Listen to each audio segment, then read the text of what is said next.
We continue our reading of Lest We Forget, a daily devotional by author George R. Knight. Today's reading, August 23. Pointing out the problem. Do your best to present yourself to God as one approved, a workman who has no need to be ashamed, rightly handling the word of truth.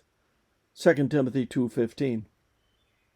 On August 5, 1888, 2 months before the beginning of the General Conference meetings, Ellen White wrote a powerful letter to the "Dear Brethren who shall assemble in General Conference" that put a finger on the problems at the heart of the theological standoff.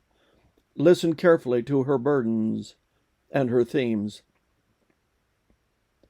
In humility of mind, with the Spirit of Christ, search the Scriptures carefully to see what is truth. The truth can lose nothing by close investigation. Let the Word of God speak for itself. Let it be its own interpreter.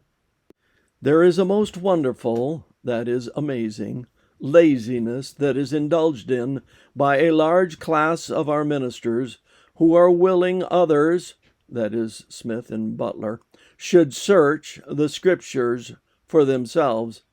And they take the truth from their lips as a positive fact, but they do not know it to be Bible truth. Through their own individual research and by the deep conviction of the Spirit of God upon their hearts and minds.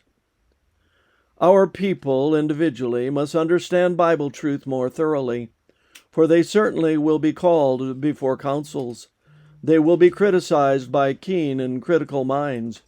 It is one thing to give assent to the truth, and another thing, through close examination as Bible students, to know what is truth. Many will be lost because they have not studied their Bibles upon their knees with earnest prayer to God that the entrance of the Word of God might give light to their understanding. One of the greatest hindrances to our spiritual success is the great want of love and respect evidenced for one another.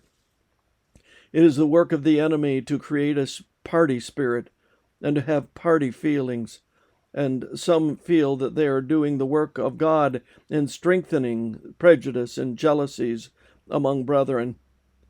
The Word of God is the greatest detector of error.